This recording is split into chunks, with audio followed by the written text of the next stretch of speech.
Hi guys, sorry to interrupt your viewing, but please subscribe to the channel and like this video. Thank you. This year, my parents forgot my birthday for the fifth time in a row. I thought I'd gotten used to it by now. Until 2 weeks later, they threw my sister a huge party and gave her a brand new car. That was the final straw for me. When I decided to cut them off, I expected some backlash, but I wasn't prepared for the insane chain of events that followed. It all started with my 23rd birthday. By now, I should have known better than to expect anything from my parents. For the last 4 years, they had completely forgotten my birthday. No calls, no texts, not even a half-hearted, "oh, we thought it was next week" excuse. Each time it happened, I told myself it didn't matter, that I didn't need the validation. But deep down, every year, I hoped it would be different. This year was no exception. I spent the day pretending it was just another Tuesday. I went to work, answered emails, and sat through meetings where I barely heard a word anyone said. My phone sat next to me on my desk, its screen glaringly blank every time I glanced at it. As the hours ticked by, that tiny sliver of hope I'd been clinging to began to wither. By the time I got home that evening, I'd resigned myself to another birthday spent alone. My friends at work had surprised me with a cupcake and a candle during lunch, which was sweet, but it wasn't the same. After dinner, I poured myself a glass of wine, sat on the couch, and stared at my silent phone. I told myself I shouldn't be surprised. This was just who my parents were. 2 weeks later, Emma had turned 16. The difference between her birthday and mine was like night and day. My parents went all out, booking a private room at a fancy restaurant and inviting dozens of family members and friends. They even hired a photographer to capture the evening. I wasn't planning to go at first. After being forgotten yet again, the last thing I wanted was to sit through a celebration that would only remind me of how little I mattered to them. But Emma called me the night before, practically begging me to come. "Please, it would mean so much to me," she said. Emma and I had always been close, despite the glaring favoritism from our parents. It wasn't her fault they treated her like the golden child, and I didn't want to take my frustration out on her. So, against my better judgment, I showed up. The party was everything you'd expect for a sweet 16. Twinkling lights, an extravagant cake, and a DJ spinning pop hits. Everyone was laughing, drinking, and showering Emma with compliments about how beautiful and grown-up she looked. My parents were the picture of doting parents, practically glowing with pride as they moved from guest to guest, bragging about Emma's achievements. The real gut punch came toward the end of the night. My dad tapped his glass to get everyone's attention and launched into a heartfelt speech about how proud they were of Emma. He talked about her kindness, her intelligence, and how excited they were to see what the future held for her. "And to show you just how much we believe in you," he said, his voice thick with emotion, "we have a little surprise." My mom stepped forward, holding a set of car keys. "It's parked outside, sweetheart," she said, her smile radiant. Emma's jaw dropped, and for a moment, the room was completely silent. Then she burst into tears, rushing forward to hug our parents as everyone applauded. I stood frozen at the back of the room, clapping awkwardly as my stomach churned. They had gone all out for her, pulling out every stop to make her feel loved and special. And me? They couldn't even be bothered to send a text. When the applause died down, Emma came over to thank me for coming. "Isn't it amazing?" she gushed, practically bouncing with excitement. "I can't believe they did this for me." I forced a smile. "Yeah, it's great," I said, trying to keep the bitterness out of my voice. But as I drove home that night, my smile faded.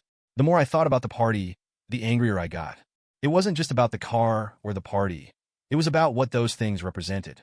My parents had gone above and beyond to show Emma how much they cared, while I was left to celebrate my birthday with a cupcake from my coworkers. By the time I pulled into my driveway, my frustration had boiled over into something I couldn't ignore.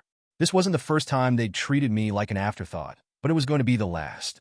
Something had to change, and I wasn't going to wait for them to figure it out. That night, I made a decision. I was done being the forgotten child. If they couldn't see my worth, then I'd have to show them in the only way I knew how, by walking away. Growing up with Emma as my sister was like living under a spotlight that never pointed in my direction. She was the golden child in every sense of the term. My parents called her their miracle baby because she came along 8 years after I was born, long after they thought they were done having kids. I didn't mind at first. I adored Emma. As her big brother, I loved doting on her and watching her grow. But as the years went on, it became clear that Emma wasn't just their miracle. She was their everything. My parents poured all their energy, attention, and resources into her. They signed her up for every extracurricular under the sun, ballet, piano, horseback riding. You name it, she did it. If Emma wanted it, Emma got it. Meanwhile, I was left to fend for myself. When I was younger, I didn't notice the imbalances much. But by the time I hit middle school, it became impossible to ignore. I wanted to take guitar lessons once, and my parents told me they couldn't afford it. A week later, Emma came home with a new pair of custom-fitted riding boots for her equestrian lessons. They always justified it by saying things like, "You're older. You understand how tight things are right now," or "Emma's just a kid. She needs these experiences to grow." The material things were one thing, but the favoritism extended far beyond that. I'll never forget the Christmas when I saved up for months to buy myself a secondhand laptop for school. I was so proud of myself for finally saving enough. Then, on Christmas morning, I watched as my parents surprised Emma with a brand new MacBook, complete with a fancy carrying case and accessories. I felt my stomach drop as I sat there with my refurbished laptop, wondering why I was expected to work for things that were handed to Emma on a silver platter. It wasn't just about the laptop, it was the principle. My parents didn't even consider that maybe I could have used a little help too. And it wasn't just the gifts. It was the way my parents treated our achievements. When I got straight A's in high school, they barely acknowledged it. "That's great, bud," my dad would say before turning the conversation back to whatever Emma was up to. But when Emma brought home a participation ribbon from a school art fair, my mom framed it and hung it in the hallway. I tried to convince myself that this kind of favoritism was normal. Parents always spoil the youngest, my friends would say when I vented about it. I'd nod along, pretending I believed it. But deep down, it felt like more than that. It felt personal. By the time I got to college, I'd started to distance myself emotionally from my parents. I still called home and visited during the holidays, but I stopped expecting them to show up for me the way they did for Emma. I thought maybe if I kept my head down and focused on my own life, the sting of their favoritism would fade. But the car incident shattered that illusion. Watching them go all out for Emma's 16th birthday, while my own had been forgotten for the 5th year in a row, was a wake-up call. This wasn't just about parents spoiling the youngest child. It was about their choice, over and over again, to put Emma on a pedestal while leaving me to figure things out on my own. As much as I wanted to blame Emma for benefiting from their favoritism, I knew it wasn't her fault. She didn't ask to be the golden child. It was a role my parents had created for her. But that didn't make it any easier to watch her get everything I'd ever wanted. Not just the material things, but the love, attention, and pride that I had spent my whole life chasing. The more I thought about it, the more I realized that their behavior had shaped me in ways I hadn't even recognized. It made me hyper-independent, always reluctant to ask for help because I knew it wouldn't come. It made me doubt my own worth, questioning whether I was ever good enough to deserve the kind of love they so freely gave to Emma. But worst of all, it made me angry. Angry at them for playing favorites, angry at Emma for thriving in the role, and angry at myself for still caring so much about their approval. Looking back, I think the car was the final straw because it wasn't just a gift, it was a symbol. It represented everything I'd ever felt about being second best in my own family. It was my parents saying loud and clear that Emma was the one who mattered. And sitting there at her party, watching them hand her the keys, I realized I couldn't keep doing this to myself. I couldn't keep sitting on the sidelines, hoping for scraps of love and attention that would never come. That night, as I drove home from her party, I made a decision. I was done living in Emma's shadow. If my parents couldn't see my worth, I would have to find it for myself, even if that meant walking away from them altogether. The days after Emma's birthday party were a blur of anger and frustration. I couldn't stop replaying the scene in my head, my parents fawning over her, their faces glowing with pride as they handed her the car keys. It wasn't just the car or the party. It was the stark reminder that I didn't matter to them the way she did. I'd sat at that table, surrounded by family and friends, but I might as well have been invisible. I tried to shake it off, telling myself that my parents' favoritism wasn't new and that I'd survived this long without their validation. But this time it felt different. It wasn't just a forgotten birthday or a missed milestone. It was a pattern that had gone unchecked for years, culminating in that night, where their actions spoke louder than words ever could. A few days later, my mom called, and I almost didn't answer. I wasn't in the mood for a casual chat, but curiosity got the better of me. Maybe, just maybe, she'd finally realized how hurtful her actions had been. "Hi, sweetie," she said, her voice as cheerful as ever. "How are you doing?" I rolled my eyes, leaning back against the kitchen counter. "I'm fine," I said flatly, bracing myself for whatever was coming next. "So," she began, her tone shifting to something more hesitant. "I wanted to talk to you about something." We're trying to figure out how to cover Emma's car insurance, and we were wondering if you could pitch in for a few months. Just until we get everything sorted out." Her words hit me like a slap in the face. "Are you serious?" I asked, my voice shaking with a mix of disbelief and anger. "You forgot my birthday for the 5th year in a row, but now you're asking me to help pay for Emma's car?" "Oh, come on," she said with an exasperated sigh. "Don't be dramatic. You know how tight things are for us right now. You're older and doing fine on your own, but Emma is just starting out. We're trying to give her the best start we can." I gripped the edge of the counter, trying to keep my composure. "Mom, this isn't just about the car. It's about everything. How you spent my entire life prioritizing Emma while I've had to figure things out on my own. You keep telling me I'm independent, but did you ever stop to think about why I had to be? Because you weren't there for me." Her response was as dismissive as ever. "We've always done our best for you," she said. "Just because we've been more focused on Emma lately doesn't mean we don't love you." "Lately?" I repeated, laughing bitterly. "This has been going on for years, Mom. Every time Emma needed something, you found a way to make it happen, no matter the cost. But when I needed help, I was told to suck it up and deal with it. And now, after all of that, you're asking me to help pay for her car? Do you even hear how ridiculous that sounds?" "Look, I don't want to fight with you," she said, her voice edging into irritation. "We're family, and families help each other out. You've always been the responsible one. We just thought you'd understand." "Understand?" I snapped. "No, Mom, I don't understand. I don't understand how you can keep treating me like an afterthought while bending over backward for Emma. And I don't understand why you think I'd be okay with that." I ended the call before she could respond, my hands trembling as I set the phone down on the counter. My mind was racing, replaying the conversation over and over again. Her refusal to acknowledge my feelings, her casual dismissal of my pain. It was the final nail in the coffin. That night, I sat in my apartment, staring at the silent phone on my coffee table. For years, I told myself that things would get better, that my parents would eventually realize how unfairly they'd treated me. But now I knew the truth. They weren't going to change. Their favoritism wasn't a mistake or a phase. It was a choice. They had chosen, time and time again, to put Emma first, to prioritize her needs and dreams over mine. And I couldn't keep pretending it didn't hurt. The next morning, I called my parents again. This time, I didn't hold back. I told them everything. How much their actions had hurt me, how invisible I felt in my own family, and how their constant excuses had worn me down over the years. "If you can't start treating me like I matter," I said, my voice steady despite the lump in my throat, "then I'm done. I'm not going to keep bending over backward for people who don't care about me." My mom's response was as predictable as it was infuriating. "You're being so dramatic," she said, her tone laced with irritation. "Emma didn't ask for any of this. You're just jealous because she's closer to us than you are." That was the moment I knew there was no fixing this. Their refusal to take responsibility, their constant gaslighting, it was more than I could take. That night, I packed a bag and decided I was done. For the first time in my life, I chose myself. And even though it hurt, I knew it was the right decision. Deciding to confront my parents was one of the hardest choices I've ever made. For years, I'd swallowed my feelings, convinced myself that if I just tried harder, they'd eventually see me the way they saw Emma. But after our last phone call, I realized I couldn't keep pretending.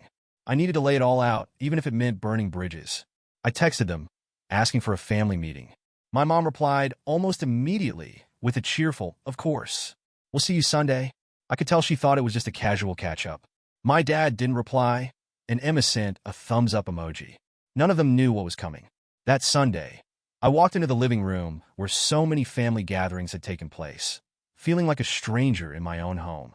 My parents sat on the couch, side by side, with Emma curled up in the armchair next to them. They looked so comfortable, so oblivious, that for a moment I almost chickened out.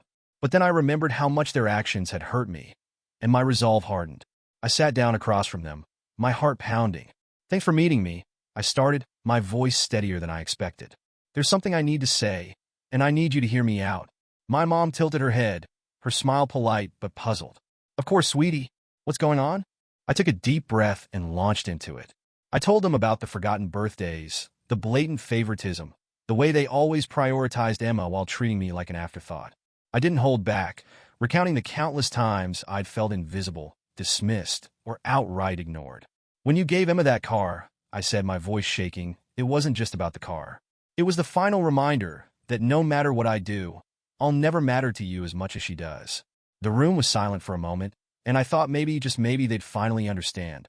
But then my mom rolled her eyes and let out a frustrated sigh. "You're being selfish," she said, her tone sharp. "Emma's 16. She's at a critical point in her life. You're 23. You're an adult now. It's not our fault you're not as close to us as she is." Her words hit me like a punch to the gut. "Not as close to you?" I repeated, my voice rising. "Do you even hear yourself? You've spent years pushing me aside, and now you're blaming me for it? How am I supposed to feel close to you when you've made it clear I don't matter?" My dad shifted uncomfortably, looking like he wanted to disappear. "Look," he said, his voice low, "we didn't mean to make you feel that way. But things have been tight financially, and we've had to make some tough choices." "Tough choices?" I said, incredulous. "Like throwing Emma a huge birthday party and buying her a car while forgetting my birthday 5 years in a row? Don't tell me it's about money, Dad. This is about priorities." Emma, who had been quiet up until now, finally spoke up. "I didn't ask for any of this," she said, her voice trembling. "I didn't ask for the car or the party. I didn't ask to be treated differently."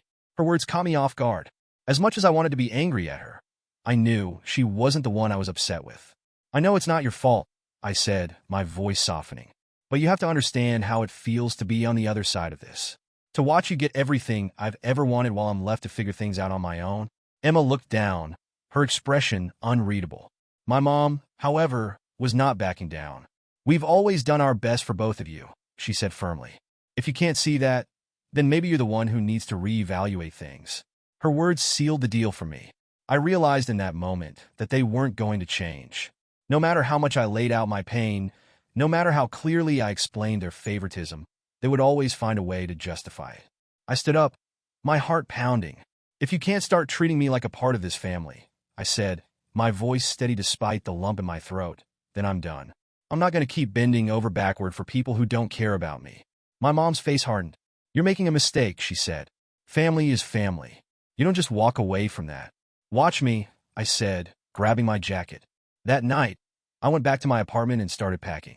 I didn't have a concrete plan, but I knew I couldn't keep putting myself in a position where I felt unloved and invisible. I needed space to figure out who I was outside of their expectations, or lack thereof.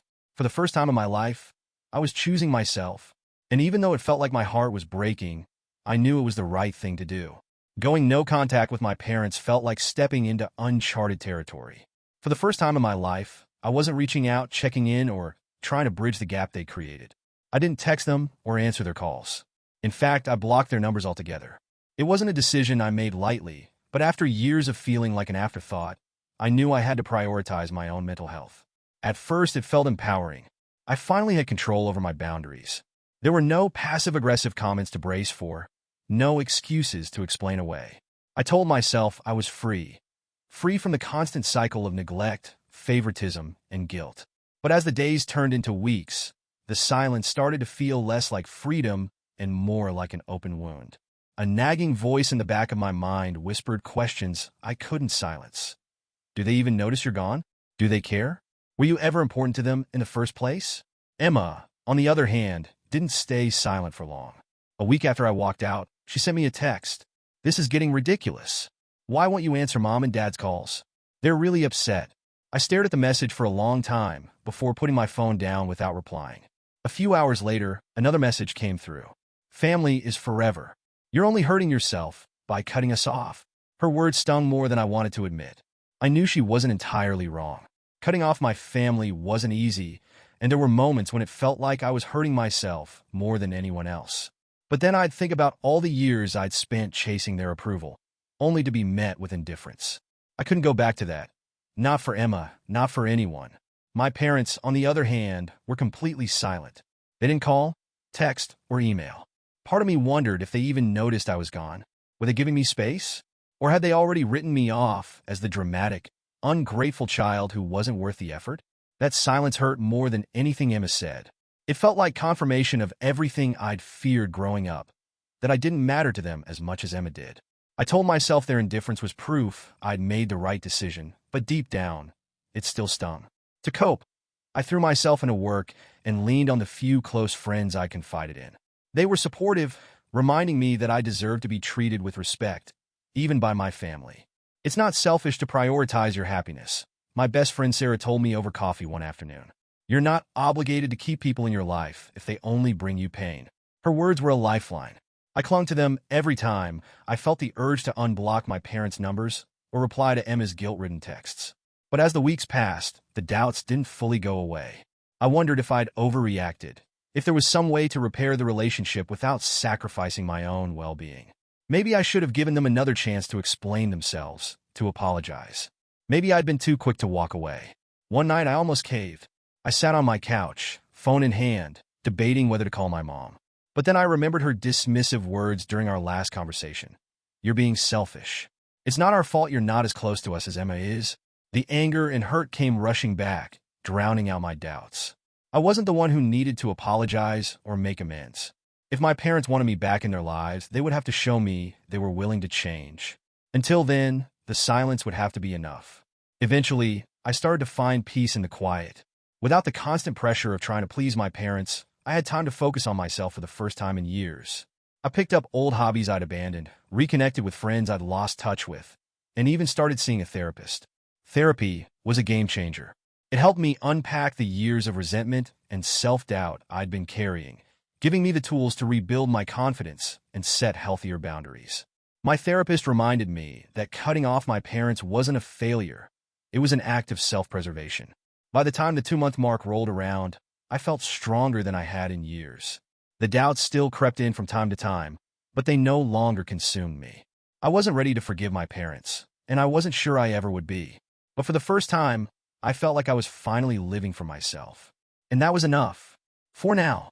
2 months had passed since I cut off my parents. I'd blocked their numbers, ignored Emma's guilt-laden messages, and avoided family gatherings. For the first time, I was focusing on myself, trying to piece together who I was outside the role of the less important sibling. But one Saturday afternoon, my fragile sense of peace was shattered when my doorbell rang. I wasn't expecting anyone.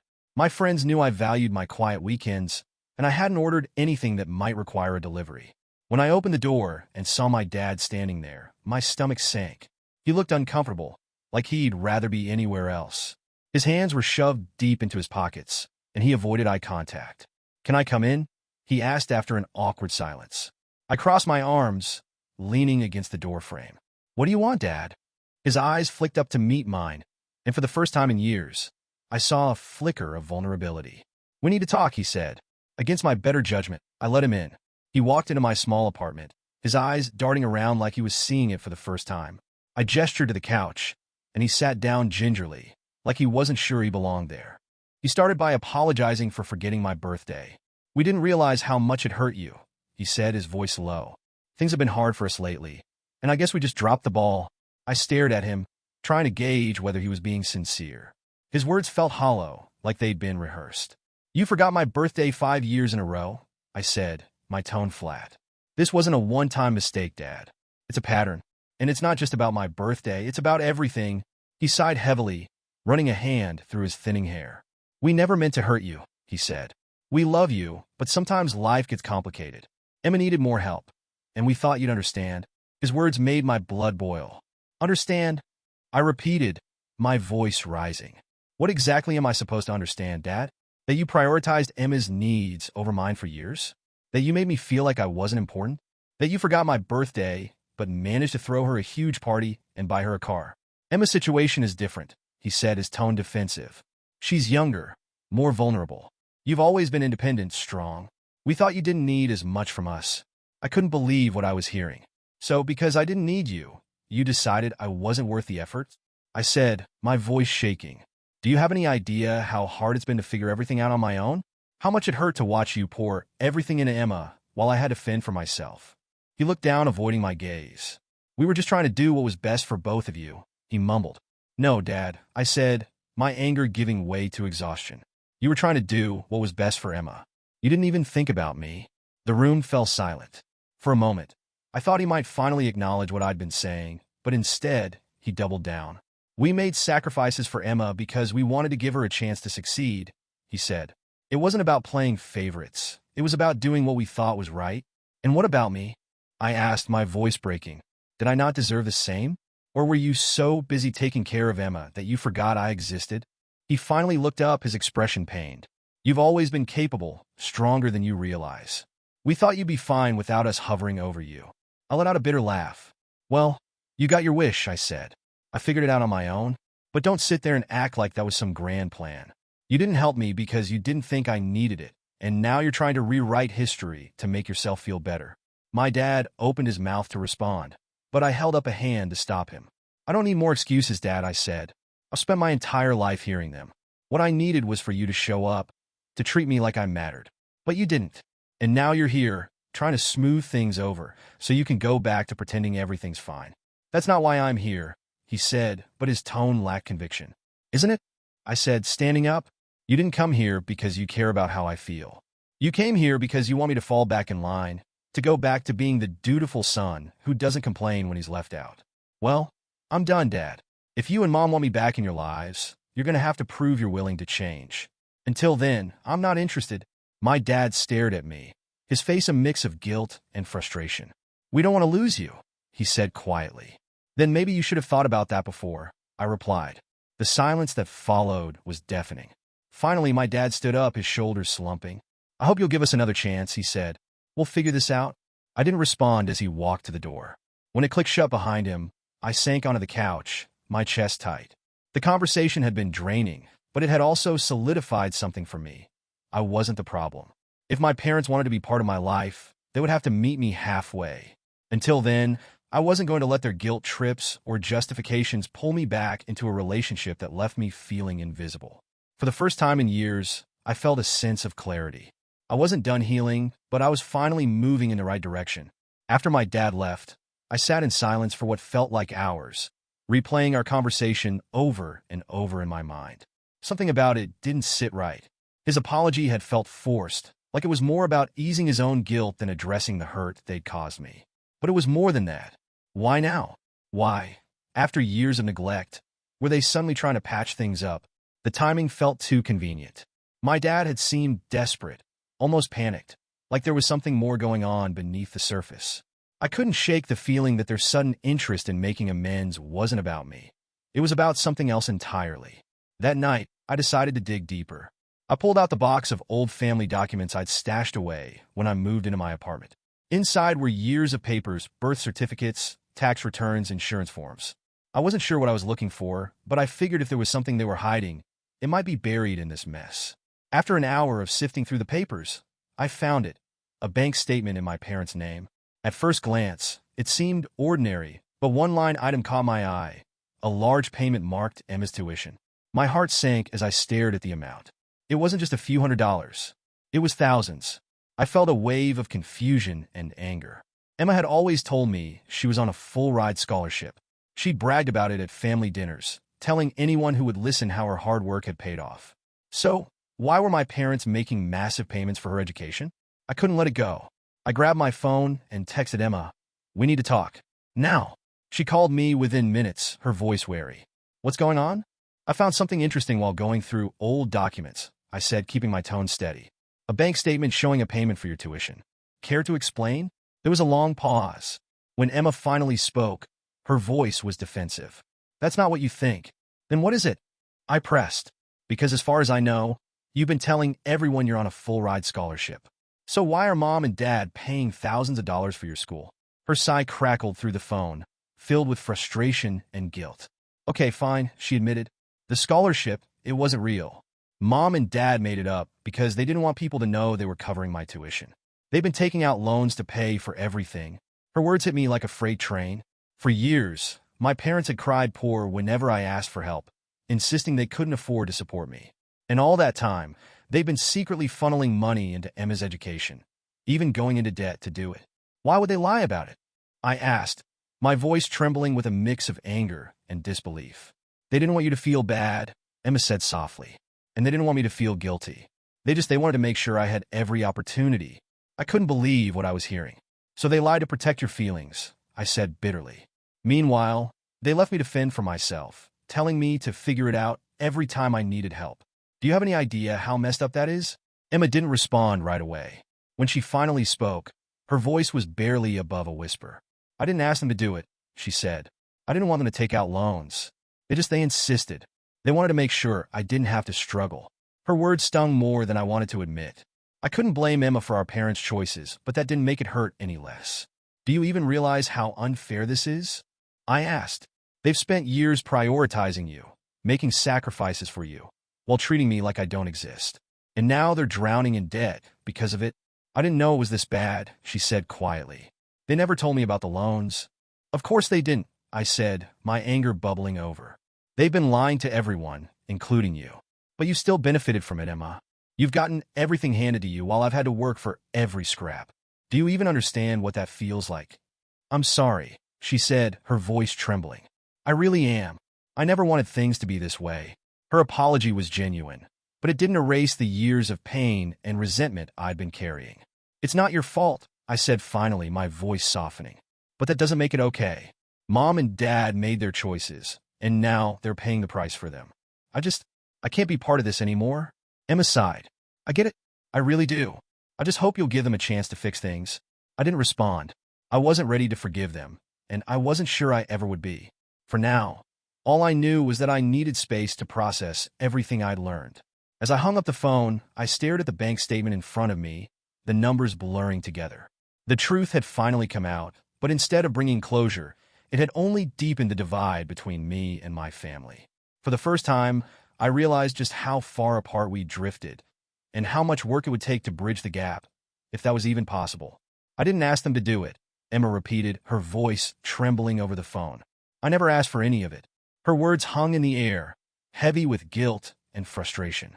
I wanted to believe her, but the truth was, it didn't really matter whether she had asked or not.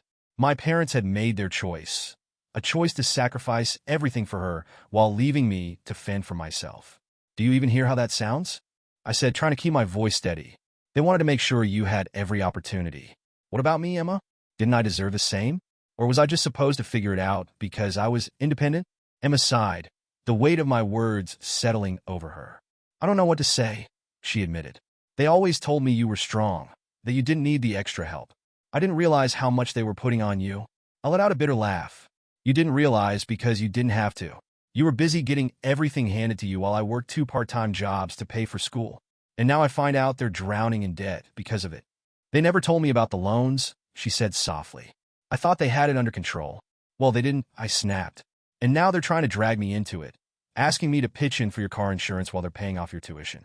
Do you have any idea how insane that sounds? There was a long pause before Emma spoke again. I'm sorry, she said, her voice barely above a whisper.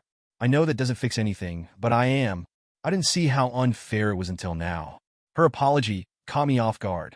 For years, I'd resented Emma for benefiting from our parents' favoritism, even though I knew it wasn't entirely her fault.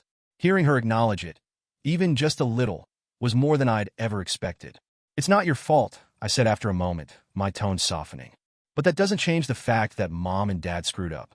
They put you on a pedestal and left me in the dust, and now they're paying the price for it. After we hung up, I sat in my living room, staring at the bank statement I'd found. The anger that had been burning in my chest since my dad's visit hadn't disappeared, but it was mixed with something else now. Pity. My parents had spent years prioritizing Emma, bending over backward to give her everything they thought she needed to succeed. And in doing so, they'd sabotaged their relationship with me. It was hard to feel sorry for them, but at the same time, I couldn't ignore the fact that their choices had come back to haunt them. I thought about how much they'd sacrificed for Emma, taking out loans, working extra hours, lying to protect her feelings. And for what? To end up in debt and estranged from their other child? Their favoritism had cost them more than they realized, and I wasn't going to let myself get caught up in their mess again. That night, I sat down and wrote out everything I'd been holding on to. The forgotten birthdays, the favoritism, the constant feeling of being less important. I wrote about how much it hurt to be told I was strong enough to manage on my own while watching them pour all their love and resources into Emma. When I was done, I didn't know what to do with it. Part of me wanted to send it to them, to lay everything out in black and white and force them to confront the damage they'd done. But another part of me wondered if it would even matter. Would they listen? Or would they dismiss my feelings, just like they always had? In the end, I decided to keep the letter for myself. It wasn't about them. It was about me. About finally acknowledging my pain and giving myself permission to let go of the resentment that had been eating away at me for years. For the first time, I felt a strange mix of relief and sadness. I wasn't sure what my next step would be, or if I'd ever fully forgive my parents. But one thing was clear. I couldn't keep carrying the weight of their mistakes. They'd made their choices, and now they had to live with the consequences. And for the first time in my life, I was choosing to put myself first. After everything I had uncovered, the forgotten birthdays, the favoritism, the lies about Emma's tuition, I knew I needed to confront my parents one last time. I wasn't looking for closure or reconciliation anymore. I just needed them to hear the truth, raw and unfiltered, so they couldn't keep pretending they hadn't done anything wrong. When I called to tell them I was coming over, my mom sounded cautious but hopeful. "We'd love to see you," she said, her voice carefully upbeat. My dad's voice in the background was muffled, but unmistakably tense. They knew this wasn't going to be a pleasant visit. I arrived that Sunday afternoon, my stomach in knots. The house looked the same as it always had, but stepping through the door felt different. I wasn't their son coming home anymore. I was someone who had finally seen through the facade and wasn't afraid to call them out on it. We sat in the living room, the air thick with tension. My dad sat stiffly on the couch, his hands clasped tightly in his lap, while my mom perched on the edge of her seat, her eyes darting nervously between us. I stayed standing, pacing a little, trying to collect my thoughts. "I'm not here to make things easier for you," I began, my voice calm but firm. "I'm here to say what I need to say. After this, it's up to you whether or not you choose to listen." My mom opened her mouth to respond, but I held up a hand to stop her. "Let me finish." I took a deep breath and began laying everything out. I told them how much it hurt to have my birthday forgotten year after year, while Emma's milestones were celebrated with parties, gifts, and glowing speeches. I reminded them of all the times they'd brushed off my achievements while bending over backward to support Emma. "And then there's the lies," I said, holding up the bank statement I'd found. "For years, you told me you couldn't afford to help me, that I was strong enough to figure it out on my own. Meanwhile, you were secretly taking out loans to pay for Emma's tuition and pretending it was a scholarship. Do you have any idea how that makes me feel?" My mom started crying, her hands shaking as she reached for a tissue. "We didn't mean to hurt you," she said, her voice breaking. We wanted to give Emma the best chance in life." Her words hit me like a slap in the face. I stared at her, incredulous. "And what about me?" I asked, my voice shaking. "Did I not deserve the same? Or did you decide I wasn't worth the effort because I didn't need as much hand-holding?" My dad finally spoke up, his voice low and defensive. "It wasn't about playing favorites. You were always the independent one. We thought you'd understand." "Understand?" I repeated, my anger boiling over. "Understand what, exactly? That you prioritized Emma's future over mine? That you made me feel invisible for years and justified it by telling yourselves I was fine on my own? How is that supposed to make me feel?" They didn't have an answer. My mom wiped at her tears, her eyes fixed on the floor, while my dad just sat there, his face tight with discomfort. I stood there, waiting for something, an apology, an acknowledgement of what they'd done. But the silence stretched on. Finally, my mom whispered, "We thought we were doing the right thing. And you were wrong," I said, my voice steady despite the lump in my throat. "You made choices that hurt me deeply, and instead of owning up to them, you've spent years pretending everything was fine. Well, it's not fine, and it never will be unless you're willing to take responsibility for the damage you've done." Neither of them said anything. Their silence was all the confirmation I needed. "I can't do this anymore," I said, my voice breaking slightly. "I can't keep pretending to be part of a family that doesn't value me. I deserve better than this, and I'm not going to settle for less." As I turned to leave, my mom called out, her voice desperate. "Please don't go. We love you, we really do." I paused at the doorway, looking back at them one last time.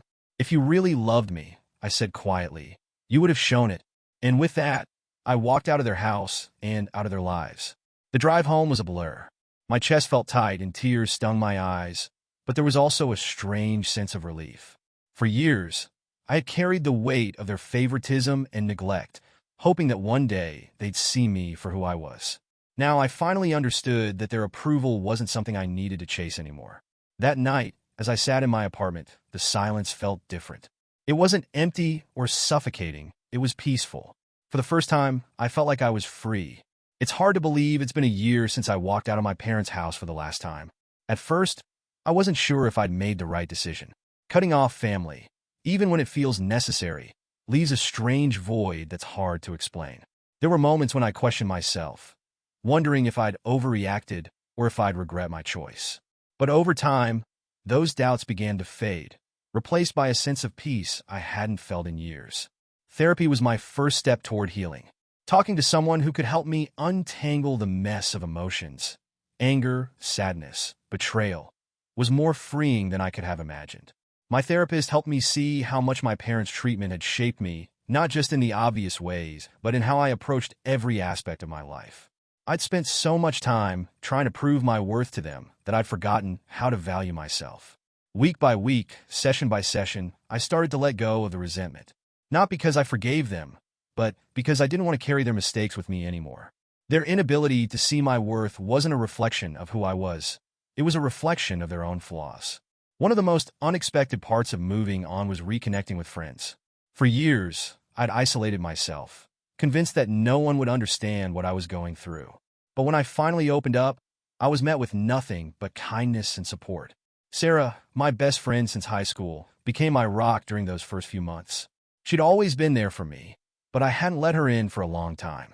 When I told her everything about the forgotten birthdays, the favoritism, the final confrontation, she didn't try to sugarcoat things or dismiss my feelings. "That's a lot to carry," she said one night over coffee. "But I'm proud of you for standing up for yourself. It takes courage to walk away, even when it's what's best for you." Hearing those words made me realize just how much I'd been carrying on my own. I started leaning on my friends more, and in turn, they reminded me of my worth.